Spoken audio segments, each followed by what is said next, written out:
Selection committee या सिर्फ कप्तान की टीम नहीं है, इसको हम मिल के ही चलाएंगे इंशाल्लाह। बहुत सारी चीज़ें जो पहले होती थी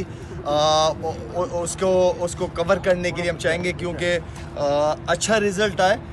बाबर आज़म हमारी टीम की बैकबोन है और बाबर आज़म को हम चाहेंगे कि जितना वर्ल्ड क्लास प्लेयर है, हम चाहते हैं कि जब तक वो कप्तानी कर रहा है वो वर्ल्ड क्लास कप्तानों में भी शामिल हो। तो हम बेसिकली उसको सपोर्ट करने के लिए आए हैं यहाँ पे, अपने एक्सपीरियंसेस शेयर करने आए हैं। जो चीज़ों की एज अ कैप्टन मैं समझता हूँ कि इम्प्रूवमेंट हो सकती है, उसमें हम उसको हेल्प करने आए हैं। तो शायद अपनी जिम्मेदारी को कैसे देख रहे हैं? सेटअप जो है वो चेंज हुआ, आप आए तो टीम के स्क्वाड का भी मज़ीद आगे तब्दीलियाँ हो रही है। देखिए मज़ीद क्या होता है, अभी तो फ़िलहाल हम जो ये सिलेक्शन कमेटी है ये इस सीरीज़ के लिए आई है और मैं समझता हूँ कि हमारे ऊपर एक ज़िम्मेदारी है, हमें रिस्पॉन्सिबिलिटी का अंदाज़ा है। हम यहाँ पे वैसे तो इस दुनिया में भी थोड़ी देर के लिए आए, सिलेक्शन कमेटी पे भी थोड़ी देर के लिए आए। हम चाहेंगे कि जो भी हो इंसाफ से काम। अच्छा शायद भाई, बेसबॉल फार्मूला इंग्लैंड ने अपनाया है, तो क्या बूम बूम फार्मूला देखेंगे? कुछ बड़े एक्साइटिंग पिक्स देखेंगे हम आने वाले दिनों में?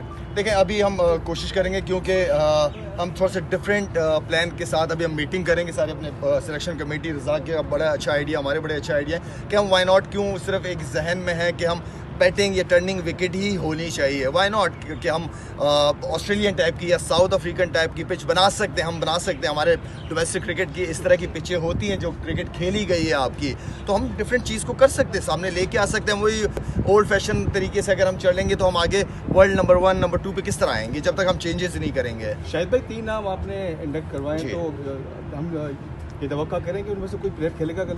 देखें मेरे ख्याल में हमारी सिलेक्शन कमेटी का बड़ा अच्छा डिसीजन था कि हमने 2 एक्स्ट्रा फास्ट बॉलर्स इसके अंदर ले आए थे। उसका नतीजा ये हुआ कि मुझे पता चला कि नसीम शाह फिट नहीं है पूरी तरीके से, तो वो हमारा डिसीजन अच्छा था। हमें अपने बॉलर्स को जो काफ़ी ऐसे से हम उन्हें कैरी कर रहे हैं, जैसे दानी की अगर बात करूँ तो 2 साल से हम उसको कैरी कर रहे हैं, तो एटलीस्ट हम उसको खिलाएंगे कब, उसको चांस कब देंगे, उसको कब बॉलर बनाएंगे। तो इसी तरह हमारे और अगर मीर हमजा है तो हमारे पास, क्योंकि शाहीन नहीं है एक लेफ्ट आर्म फास्ट बॉलर की मैं समझता हूँ कि ज़रूरत है और वो लड़का डिजर्व करता है, उसने अच्छी परफॉर्मेंसेस दी हैं, तो वक्त का तकाजा ये है कि बैटिंग में कुछ चेंजेस का है इरादा सर, फास्ट बॉलर का इंक्लूजन? देखें एक चीज़ मेरे ख्याल में बाबर आजम ने भी कुछ दिनों पहले कही थी एक बात कि वर्कलोड जो है वो शिफ्ट होना चाहिए। बहुत अच्छी बात की थी, क्योंकि हमारे बहुत से ऐसे प्लेयर्स हैं जो तीनों फॉर्मेट को कंटिन्यू खेले जा रहे हैं, कभी कभार मुश्किल हो जाता है। हमारे पास बेंच इतनी स्ट्रांग होनी चाहिए कि किसी के जाने से कोई कमी महसूस ना हो टीम में। हमारे पास ऐसे प्लेयर्स हैं जो सीनियर्स हैं, तो काफ़ी दिनों से बाहर बैठे हुए हैं। तो हम जिस तरह मैं कह रहा हूँ कि हमारी अभी मीटिंग होगी टीम के हवाले से, पिच हमने देख ली है, अब इंशाल्लाह हमारी मीटिंग है बाबर आजम के साथ। मैं एक दफ़ा दोबारा कहूँगा कि ये जो सिलेक्शन कमेटी है ये बाबर को एज अ गुड कैप्टन की शक्ल में, जितना वर्ल्ड क्लास वो बैट्समैन है उतना अच्छा हम उनको कप्तान बनाने की सपोर्ट के लिए आए हैं यहाँ पे।